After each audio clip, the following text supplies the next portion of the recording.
Hello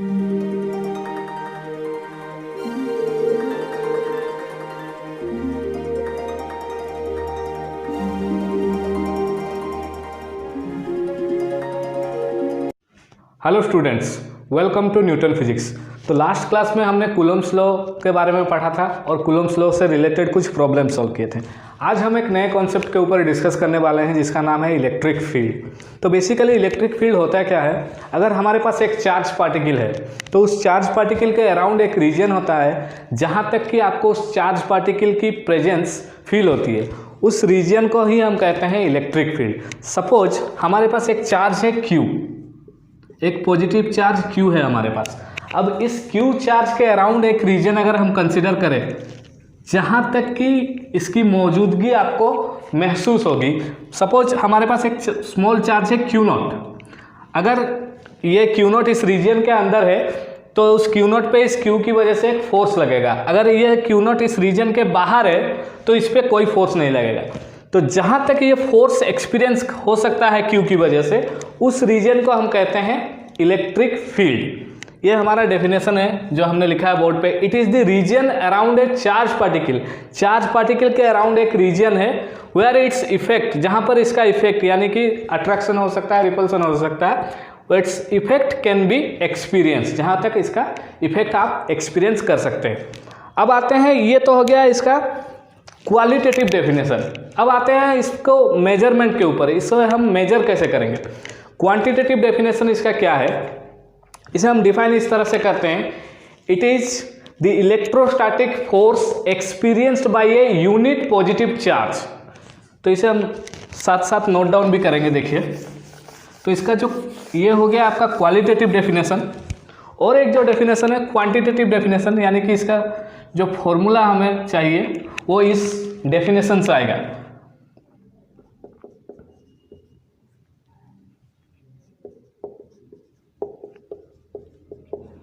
तो ये definition क्या है, देखिए,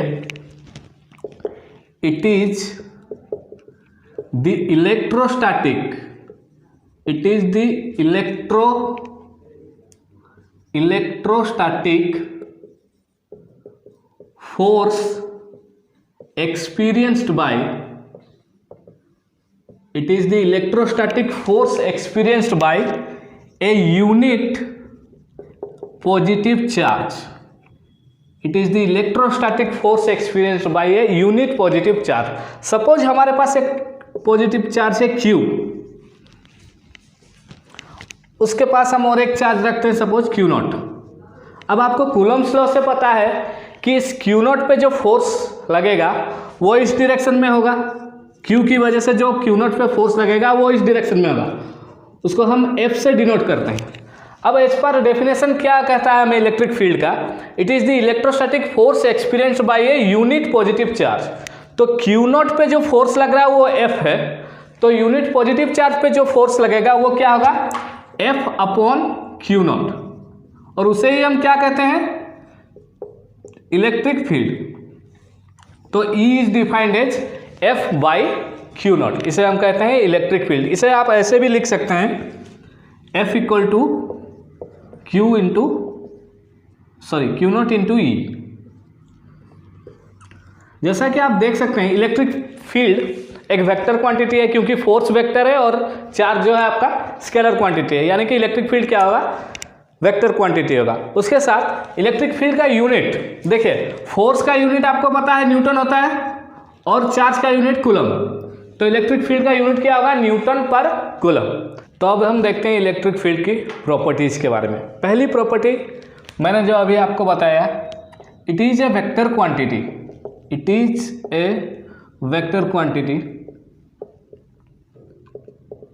अभी मैंने आपको फॉर्मूला जो लिखा E equal to F upon Q0, यानी कि F जो है वेक्टर क्वांटिटी है तो E भी क्या होगा, वेक्टर क्वांटिटी ही होगा। उसके बाद एक चीज़ है, इसका डायरेक्शन क्या होता है, तो इसका डायरेक्शन होगा पॉजिटिव चार्ज की ओर लगने वाला फोर्स की डायरेक्शन के साथ इसका डायरेक्शन क्या होगा, सेम होगा। इट्स डायरेक्शन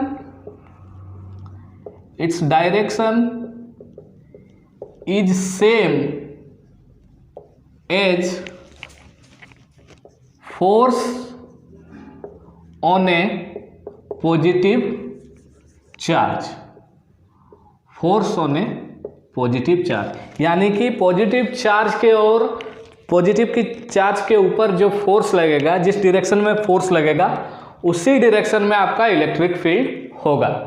दूसरी प्रॉपर्टी, अभी मैंने आपको यूनिट के बारे में बताया, तो इसका यूनिट क्या है, इट्स यूनिट, जो कि एसआई यूनिट है, इट्स यूनिट इज न्यूटन पर coulomb.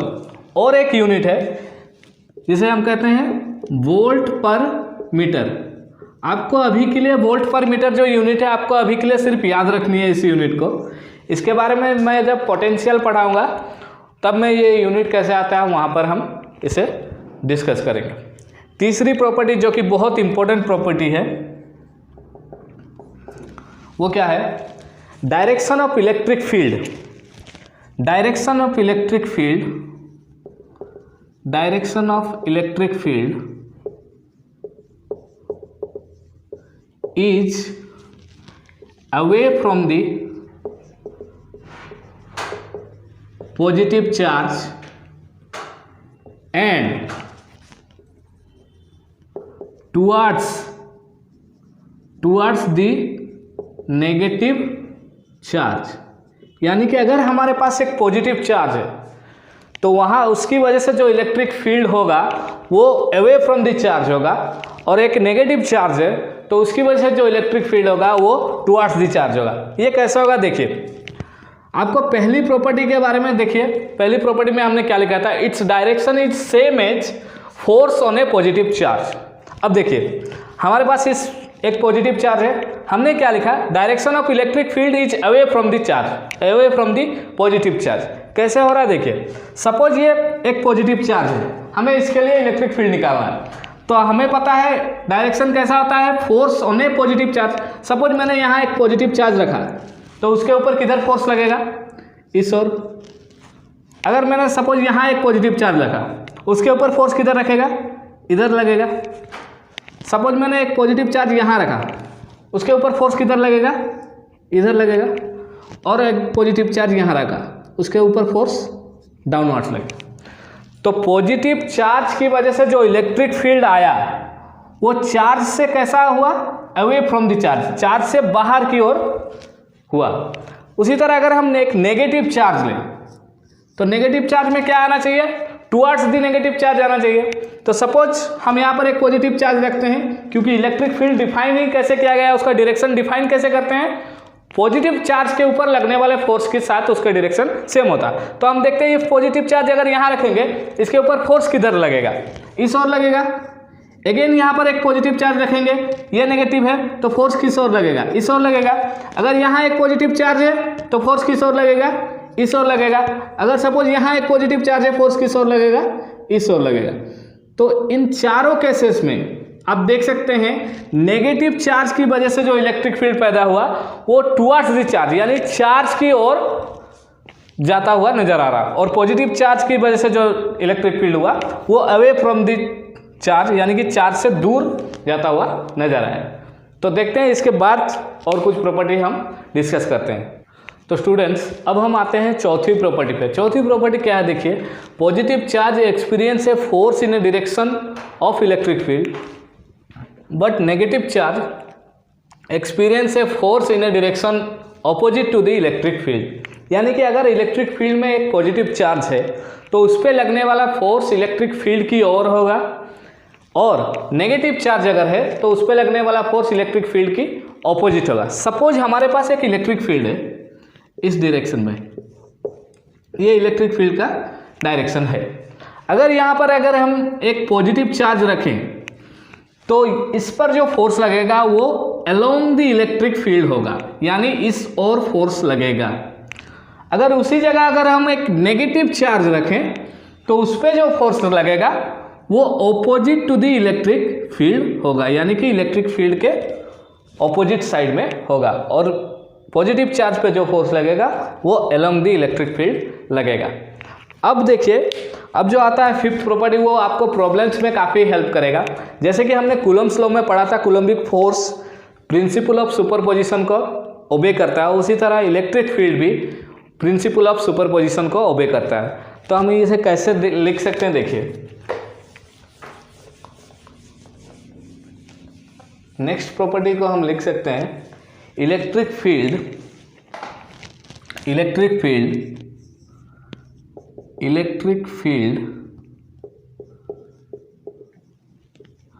obeys principle of superposition। Electric field obeys principal of superposition. Suppose हमारे पास यहाँ एक चार्ज है Q1, यहाँ एक चार्ज है Q2, यहाँ एक चार्ज है Q3। अब हम इन तीनों चार्जेस की वजह से किसी एक पॉइंट, इस पॉइंट पे सपोज पॉइंट P है, यहाँ पर इलेक्ट्रिक फील्ड कैलकुलेट करना चाहते हैं। तो देखिए अगर ये Q1 है, इसकी वजह से यहाँ इलेक्ट्रिक फील्ड किस ओर होगा, इस डायरेक्शन में होगा, इसे हम सपोज कंसीडर किया E1। उसी तरह Q2 की वजह से जो इलेक्ट्रिक फील्ड आएगा वो किस डायरेक्शन में होगा, इस डायरेक्शन में होगा, जिसे हम लिख सकते हैं E2। उसी तरह Q3 की वजह से जो इलेक्ट्रिक फील्ड आएगा वो किधर आएगा, इस डायरेक्शन में आएगा, जिसे हम लिख सकते हैं E3। तो ये हमारे हो गए 3 इलेक्ट्रिक फील्ड। तो अब हम नेट इलेक्ट्रिक फील्ड जो होगा at point P, the net electric field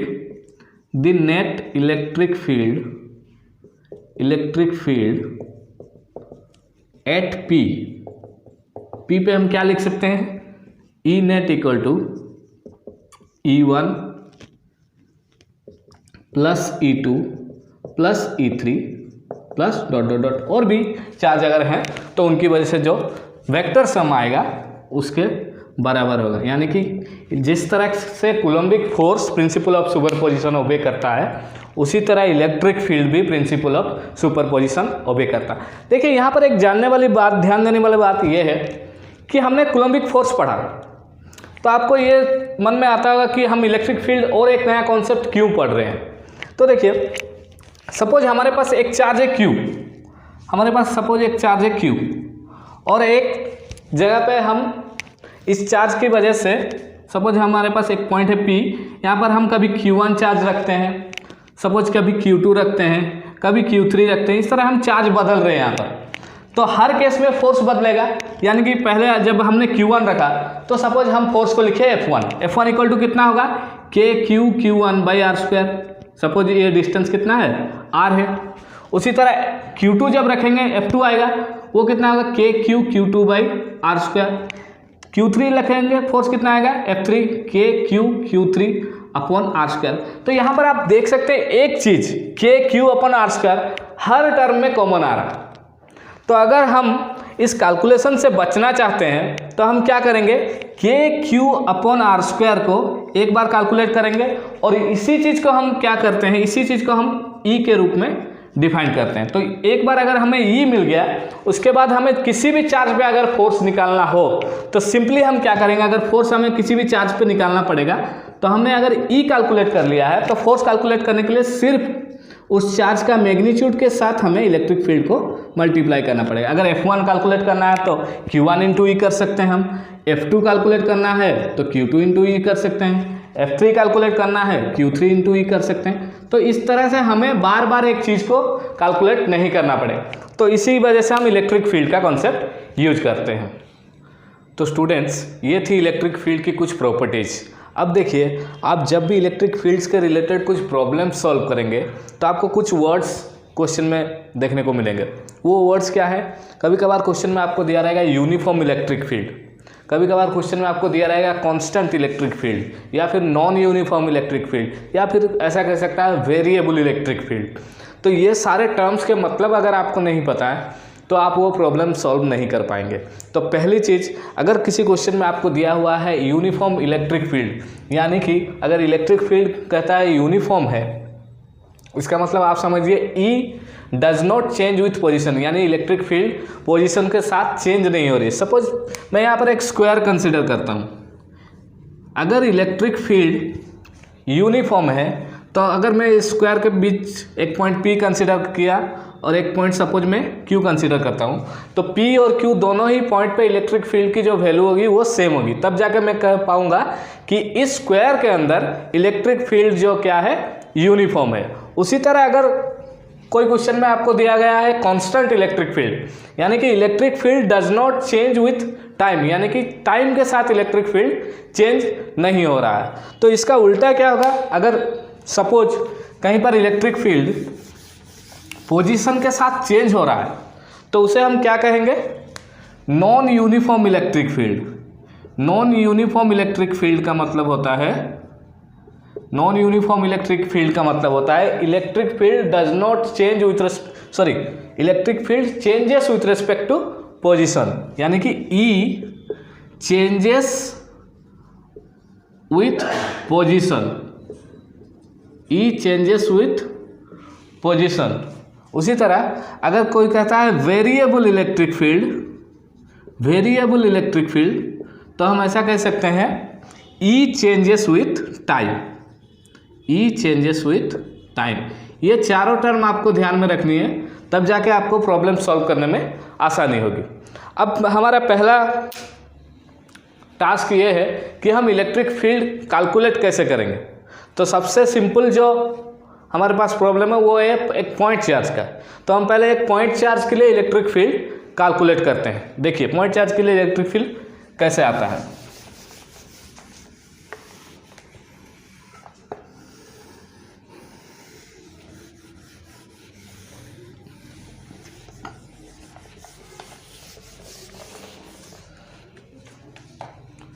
देखिए अब हम कैलकुलेट करेंगे electric field due to point charge, due to point charge, यानी कि पॉइंट चार्ज की वजह से इलेक्ट्रिक फील्ड कितना होगा। सपोज हमारे पास एक पॉइंट चार्ज है Q, ये पॉइंट चार्ज है हमारे पास Q। अब हम सपोज इससे R डिस्टेंस में हम एक और चार्ज लेंगे जिसे हम डिनोट कर सकते हैं Q0 से, Q0 से इसे हम डिनोट करेंगे। अब Q0 पे लगने वाला फोर्स जो कि Q की वजह से लगेगा वो किस ओर होगा, इस डायरेक्शन में होगा, जिसे हम F से डिनोट करते हैं। और H पर कूलम्स लॉ हमें पता है, F इक्वल टू कितना होता है आपका, F इक्वल टू होता है K Q0 upon R square, ये होता है F का वैल्यू। R के आप साथ में डायरेक्शन जोड़ सकते हैं। अगर मैग्नीट्यूड की बात करें तो आप क्या लिख सकते हैं, F mod equal to K Q0 upon R square. अब आपको इलेक्ट्रिक फील्ड का डेफिनेशन याद है, इलेक्ट्रिक फील्ड इक्वल टू कितना होता है, E इज इक्वल टू होता है F upon Q0, E equal to कितना होता है, F अपॉन Q0। अब देखिए E इक्वल टू हम कितना लिख सकते हैं, K Q0 upon R square divided by Q0। तो Q0 से Q0 कैंसिल हो जाएगा और क्या रहेगा आपके पास, K Q upon R square. तो पॉइंट चार्ज के लिए जो इलेक्ट्रिक फील्ड आएगा, ये मैग्नीट्यूड में कैलकुलेट कर रहा हूँ, पॉइंट चार्ज के लिए जो इलेक्ट्रिक फील्ड आएगा वो होगा K Q upon R square. और इसे वेक्टर फॉर्म में अगर हम लिखेंगे, electric field due to point charge, क्या लिख सकते हैं हम वेक्टर फॉर्म में, E equal to K Q upon R square into R cap, ऐसा लिख सकते हैं आप, या फिर K Q upon R Q into R vector, ये दोनों ही चीज़ आप लिख सकते हैं, ये दोनों ही वेक्टर फॉर्म में हैं। और स्केलर फॉर्म इसका ये रहा जो कि इसका मैग्नीट्यूड है, ठीक है। तो ये हो गया आपका सबसे पहला और simple charge distribution, charge distribution तो नहीं कह सकते, सिंपल चार्ज जिसे हम कहते हैं पॉइंट चार्ज, उसकी वजह से इलेक्ट्रिक फील्ड इतना आएगा। अब देखिए नेक्स्ट हम देखेंगे इलेक्ट्रिक फील्ड से रिलेटेड कुछ प्रॉब्लम्स। तो स्टूडेंट्स अब हम देखते हैं इलेक्ट्रिक फील्ड से रिलेटेड कुछ प्रॉब्लम्स। पहले हमने कुछ सिंपल प्रॉब्लम्स लिए हैं और उसके बाद हम धीरे धीरे प्रॉब्लम्स का लेवल जो है बढ़ाएंगे। पहला प्रॉब्लम देखिए, सपोज एक चार्ज है 4 माइक्रोकूलम का, उससे 1 मीटर डिस्टेंस पे एक पॉइंट है P, जहाँ पर हमें इलेक्ट्रिक फील्ड का मैग्नीट्यूड कैलकुलेट करना है। तो आपको पता है अभी हमने फॉर्मूला डिराइव किया E = KQ/R², KQ/R²। तो K का वैल्यू आपको पता है कितना होता है, 9 × 10⁹ तो हम K का वैल्यू आपको हमेशा याद रखना है इससे, ताकि आपको प्रॉब्लम्स में परेशानी ना हो। तो K का वैल्यू पुट कीजिए 9 × 10⁹, Q का वैल्यू कितना है 4 माइक्रो कूलम, यानी कि 4 × 10⁻⁶ माइक्रो है, यानी कि 10⁻⁻⁶, और डिवाइडेड बाई कितना होगा R², यानी कि 1 का स्क्वायर। ये कितना हो जाएगा 36 × 10⁻³ न्यूटन पर कूलम, क्योंकि इलेक्ट्रिक फील्ड का यूनिट हमें पता है न्यूटन पर कूलम होता है। ये आ गया आपका पहला प्रॉब्लम का आंसर। अब आते हैं दूसरे प्रॉब्लम पे। देखिए यहाँ पर 2 चार्ज है इस तरह से, और आपको इस पॉइंट पे इलेक्ट्रिक फील्ड कैलकुलेट करना है। तो देखिए अगर यहाँ पर एक प्लस चार्ज है +2 माइक्रो कूलम का, तो इसकी वजह से यहाँ जो इलेक्ट्रिक फील्ड आएगा वो किस डायरेक्शन में आएगा, इधर आएगा। तो इसे मैं डिनोट करता हूँ E1 से सपोज। उसी तरह यहाँ जो चार्ज है इसकी वजह से जो इलेक्ट्रिक फील्ड आएगा वो किस डायरेक्शन में आएगा, ऊपर की तरफ आएगा। तो इसे मैं E2 से डिनोट करता हूँ। अब मुझे इन दोनों का रिजल्टेंट फाइंड आउट करना है। तो इन दोनों का रिजल्टेंट क्या होगा, ठीक इन दोनों के बीच में आएगा, जिसे मैं ER से डिनोट करता हूँ, जो E रिजल्टेंट के लिए स्टैंड करता है। तो देखिए पहला E1 कैसे मैं कैलकुलेट करूँगा, again same formula KQ/R²। K का वैल्यू आपको पता है 9 × 10⁹, Q का वैल्यू कितना है 2 माइक्रो कूलम, यानी कि 2 × 10⁻⁶, और R² का वैल्यू कितना होगा 3 का स्क्वायर, यानी कि 9। तो ये आपका आप ऐसे कैलकुलेट कर सकते हैं 9 × 10⁹ × 2 × 10⁻⁶, और ये कितना हो जाएगा आपका 9 हो जाएगा। तो ये 9 से 9 आप कैंसिल कर दीजिए, ये कितना हो जाएगा 2 × 10⁻3, यानी कि आप लिख सकते हैं 2000 न्यूटन पर कूलम। उसी तरह से इस चार्ज की वजह से भी जो इलेक्ट्रिक फील्ड, इस चार्ज की वजह से कितना आया E1, जो कि कितना है 2000 न्यूटन पर कूलम। उसी तरह इस चार्ज की वजह से जो इलेक्ट्रिक फील्ड आएगा वो भी कितना आएगा 2000 न्यूटन पर कूलम। तो E1 और E2 का जो मैग्नीट्यूड है वो क्या होगा, इक्वल होगा, जो कि किसके बराबर है 2000 न्यूटन पर कूलम। अब जो रिजल्टेंट आता है, आपको मैंने जब कूलम्स लॉ पढ़ाया था, कूलम्स लॉ के न्यूमेरिकल्स कराए थे, उससे पहले मैंने एक रिजल्टेंट निकालने का फॉर्मूला बताया था। अगर 90 डिग्री हो दो वेक्टर के बीच में, तो उनका रिजल्टेंट कितना आता है, E रिजल्टेंट कितना आता है, E रिजल्टेंट आता है √2 times any of the vector. तो आप कर सकते हैं ऐसा √2 × 2000 न्यूटन पर कूलम। ये हो गया आपका रिजल्ट, √2 × 2000 न्यूटन पर कूलम। ये हो गया आपका सेकेंड प्रॉब्लम का आंसर। अब आते हैं तीसरे प्रॉब्लम पे। देखिए पहले एक चार्ज है 2 माइक्रो कूलम का, जिससे 3 मीटर डिस्टेंस पे एक पॉइंट है। यहाँ पर हमें इलेक्ट्रिक फील्ड कैलकुलेट करना है। तो इसकी वजह से जो इलेक्ट्रिक फील्ड आएगा उसका डायरेक्शन किधर होगा, इस साइड होगा, यानी कि ये E1 हो गया आपका। उसी तरह इसकी वजह से जो इलेक्ट्रिक फील्ड आएगा उसका डायरेक्शन इस साइड होगा, यानी कि ये हो गया आपका E2। अगर आप ध्यान से देखें तो E1 का अगर हम मैग्नीट्यूड कैलकुलेट करते हैं कितना हो जाएगा, देखिए KQ/R²।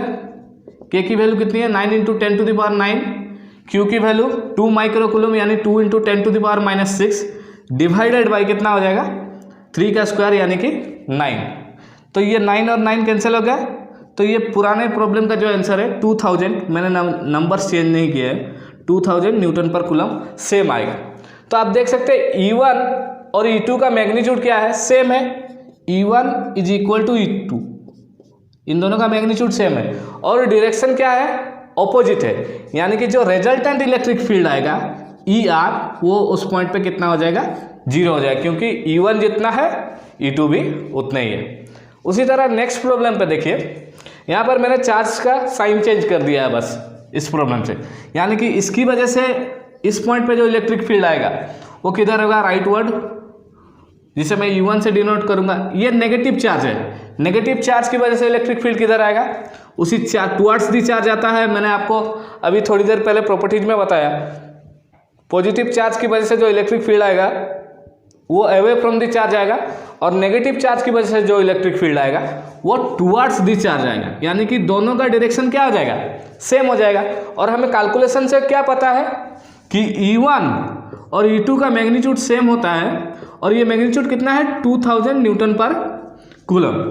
तो ये दोनों अगर सेम है तो E रिजल्टेंट कितना हो जाएगा आपका, E1 plus E2 that is 4000 Newton पर कूलम। तो इस तरह से कुछ सिंपल न्यूमेरिकल्स हम सॉल्व कर सकते हैं। तो अब हम आते हैं नेक्स्ट प्रॉब्लम पे, जो कि एक स्क्वायर है। स्क्वायर के ऊपर दो चार्जेस है प्लस क्यू, और नीचे के दो कॉर्नर्स पे दो चार्जेस है माइनस क्यू। अब हमें इस पॉइंट पे जो सेंटर है, यहाँ पर हमें इलेक्ट्रिक फील्ड का मैग्नीट्यूड कैलकुलेट करना है। तो आप जैसा देख सकते हैं यहाँ पर एक चीज़ कि चारों चार्जेस का जो मैग्नीट्यूड है, साइन को अभी के लिए आप भूल जाइए, जो मैग्नीट्यूड है वो सेम है, पहली बात। दूसरी बात, जो इस चार्ज है, इस चार्ज से इस पॉइंट का डिस्टेंस जो भी होगा वही डिस्टेंस इस चार्ज से भी इस पॉइंट का होगा, और वही डिस्टेंस इस चार्ज से भी इस पॉइंट का होगा, और सेम डिस्टेंस यहाँ पर भी होगा। यानी कि चारों केसेस में डिस्टेंस सेम है और चार्जेस के मैग्नीट्यूड भी सेम है। डायरेक्शन के बारे में अभी हम डिस्कस नहीं कर रहे हैं। यानी कि अगर आपको पॉइंट चार्ज के लिए इलेक्ट्रिक फील्ड कैलकुलेट करना है तो उसका फॉर्मूला क्या है, KQ/R²। अगर सोचिए, अगर Q आपका सेम है और R सेम है, यानी कि इलेक्ट्रिक फील्ड भी हर एक चार्ज के लिए क्या होगा, सेम हो जाएगा। यानी कि K तो आपका लिए क्या है, कांस्टेंट है, K कांस्टेंट है, और Q और R² आपके R सेम है। यानी कि चारों चार्जेस की वजह से जो इलेक्ट्रिक फील्ड का मैग्नीट्यूड आएगा, मैं डायरेक्शन की बात नहीं कर रहा, जो मैग्नीट्यूड आएगा वो सेम आएगा। तो इसे हम कैलकुलेट करेंगे। अब आते हैं डायरेक्शन पे कि किस चार्ज की वजह से किस डायरेक्शन में इलेक्ट्रिक फील्ड होगा। तो देखिए, पहला चार्ज है प्लस चार्ज। तो अभी मैंने आपको समझाया कि प्लस चार्ज की वजह से क्या होता है, अवे फ्रॉम द चार्ज। तो अवे फ्रॉम द चार्ज यानी कि इस डायरेक्शन में पहला इलेक्ट्रिक फील्ड E, हम इसे E से डिनोट करें। उसी तरह दूसरा चार्ज सपोज ये है, इसकी वजह से electric field again away from the charge, तो इस डायरेक्शन में ये भी सपोज आया आपका E, क्योंकि चार्जेस सेम है और डिस्टेंस, सपोज ये डिस्टेंस को मैं x कंसीडर कर रहा हूँ। अभी के लिए x क्या है मैं कैलकुलेट करूंगा, तो अभी के लिए हम कंसीडर कर रहे हैं डिस्टेंस x है दोनों ही जगह, चार्जेस का मैग्नीट्यूड दोनों ही जगह क्या है, q है। तो ये आ गया दो इलेक्ट्रिक फील्ड आपका। उसी तरह नीचे जो चार्ज है, यहाँ पर भी चार्ज का मैग्नीट्यूड, उसका साइन तो अलग है लेकिन मैग्नीट्यूड तो q ही है, तो मैग्नीट्यूड q है, और डिस्टेंस भी क्योंकि स्क्वायर है तो x ही होगा। तो यहाँ भी इलेक्ट्रिक फील्ड कितना आएगा, यहाँ भी जो इलेक्ट्रिक फील्ड आएगा। अब देखिए यहाँ पर नेगेटिव चार्ज है, जब पॉजिटिव चार्ज था हमने बोला electric field is away from the positive charge, but for negative charge electric field is towards the negative charge, यानी कि नेगेटिव चार्ज की ओर आएगा। तो यहाँ भी इलेक्ट्रिक फील्ड कितना होगा, E होगा, और टुवर्ड्स द नेगेटिव चार्ज आएगा। उसी तरह यहाँ भी नेगेटिव चार्ज है और यहाँ भी टुवर्ड्स आएगा, और यहाँ भी कितना हो जाएगा, E होगा। अब देखिए, इस डायरेक्शन में जो नेट इलेक्ट्रिक फील्ड है, इस डायरेक्शन में ये E मिलकर कितना हो जाएगा, 2E। उसी तरह इस डायरेक्शन में जो इलेक्ट्रिक फील्ड है वो दोनों मिलकर कंबाइन होकर कितना हो जाएगा, 2E हो जाएगा। तो अब मैं इस E और E को मिटा दे रहा हूँ, उसकी जगह मैं कितना लिख सकता हूँ, 2E, क्योंकि इन दोनों को मैंने कंबाइन कर दिया। तो यहाँ भी 2E आ गया, यहाँ भी 2E आ गया।